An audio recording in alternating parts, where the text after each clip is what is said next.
નમસ્તે વિદ્યાર્થી મિત્રો, આપણે આજે જે આ ઓડિયો દ્વારા હું તમને છઠ્ઠો પાઠ છે મેરી બીમારી શ્યામાને લી, આ પાઠના જે આપણે સ્વાધ્યાયને લગતા પ્રશ્ન જવાબ છે એના અંગે થોડું માર્ગદર્શન મેળવીશું.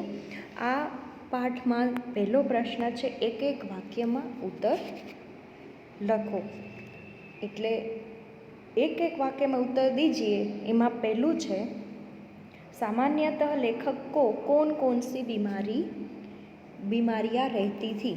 बराबर, आमा तमे एवी रीते लखी शको, सामान्यतः लेखक को जुकाम, बुखार, खांसी, सिर दर्द आदि बीमारियाँ रहती थी. त्यार पछीनो बीजो प्रश्न है, लेखक एलोपैथी का उपचार क्यों नहीं कराते थे. तो एमा लेखक एलोपैथी का उपचार नहीं कराते थे क्योंकि वह महंगा होने के कारण उनकी शक्ति से बाहर था. त्यार पछीनो त्रीजो छे, बच्चन जी को मुक्ता प्रसाद जी ने कौन सा उपचार बताया था. मुक्ता प्रसाद जी ने बच्चन जी को लुई कोने का पानी के प्रयोग से रोग दूर करने का उपचार बताया. त्यार पछीनो क्वेश्चन नंबर 2 है, सविस्तार उत्तर दीजिए.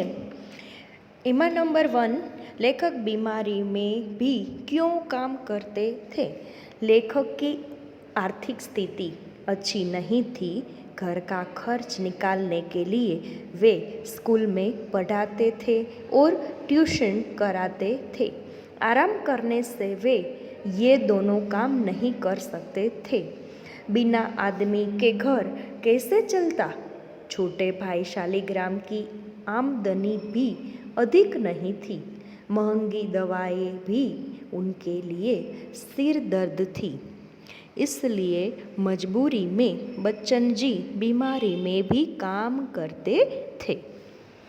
उसके बाद का दूसरा क्वेश्चन है, लेखक की बीमारी सुनकर श्यामा काम कर तुरंत क्यों संभल गई. उसमें लिख सकते हैं, डॉक्टर मुखर्जी ने बच्चन जी को तपेदिक, ब्रैकेट में आप लिखो क्षय की बीमारी बताई थी. पत्नी श्यामा ने सुना तो वे कांप उठी. उन्होंने पल भर में अनुभव कर लिया कि उनका कांपना बच्चन जी सहन नहीं कर पाएंगे. पति की संवेदनशीलता से वे भली भांति परिचित थी. वे उन्हें अपनी चिंता से अवगत नहीं करना चाहती थी, इसलिए वे तुरंत संभल गई.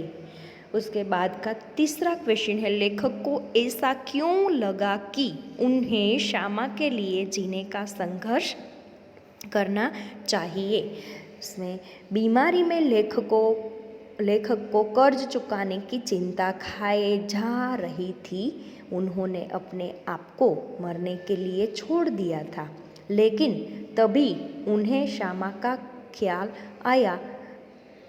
उन्होंने सोचा कि उन्होंने श्यामा के लिए तो कुछ किया ही नहीं, उसके लिए कुछ करने लायक उनकी स्थिति ही नहीं थी. अब यदि अपने कर्ज का भार भी उस पर छोड़ जाए तो उनके जैसा जघन्य अपराधी कौन होगा. यह सोचकर उन्हें लगा कि उन्हें श्यामा के लिए जीने का संघर्ष करना चाहिए. उसके बाद का क्वेश्चन नंबर 4, बच्चन जी की बीमारी, बच्चन जी की पारिवारिक आर्थिक विपन्नता के बारे में अपने विचार प्रकट कीजिए. पत्नी श्यामा के साथ हरिवंश राय बच्चन जी का जीवन अत्यंत संघर्षमय रहा. आय के ठोस साधनों से वे वंचित थे. वे स्कूल में पढ़ते थे, ट्यूशन करते थे, अपनी किताबों से भी कुछ पैसे मिल जाते थे, फिर भी खर्च पूरा नहीं हो पाता था. छोटे भाई शालिग्राम का वेतन कम था. बच्चन जी की बीमारी के बाद तो स्थिति और भी चिंताजनक हो गई. महंगी दवाएं खरीदना मुश्किल हो गया. पिता ने घर बेचकर पुत्र का इलाज कराने की बात की. सही समय पर इलाज न मिलने पर श्यामा की मृत्यु हुई. इस प्रकार बच्चन जी की पारिवारिक आर्थिक विपन्नता का दारुण रूप इस संस्मरण में व्यक्त हुआ है। उसके बाद का क्वेश्चन नंबर 3, नीचे दिए गए वाक्यों का भावार्थ स्पष्ट कीजिए। पहला है बीमारी अमीरों की हरमजदगी है, गरीबों को उससे अपने पीछे न लगाना चाहिए। उसमें हम लिख सकते हैं बीमारी अमीरों का हरामीपन है, वे बीमारी में काम न करने का बहाना बना लेते हैं। पैसा होने के कारण उनकी यह कामचोरी चल जाती है। गरीबों को तो रोज़ मेहनत करके रोजी कमानी पड़ती है, वे बीमारी के नाम पर काम नहीं करेंगे तो उनका गुजारा कैसे होगा, इसीलिए गरीबों को बीमार होने से बचना चाहिए। उसके बाद का दूसरा है काम के पीछे बुखार भागे। उसमें हम लिख सकते हैं काम न करने वालों को मामूली बुखार भी बहुत तेज लगता है, वह उसे दूर करने के लिए दवा लेता है, लेकिन दृढ़ मनोबल वाले व्यक्ति साधारण बुखार को कुछ नहीं गिनते। बुखार में वे अपना काम में लगे रहते हैं, उनका बुखार अपने आप ठीक हो जाता है। उसके बाद क्वेश्चन नंबर 4 है शब्द समूह के लिए एक शब्द लिखिए। तो यहाँ पर हम शब्द समूह के लिए एक शब्द में जहाँ शरण लिया जा सके उसको हम शरण स्थल कह सकते हैं।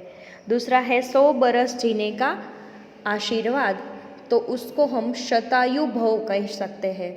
उसके के बाद तीसरा है शुभ मार्ग पर चलने का आशीर्वाद,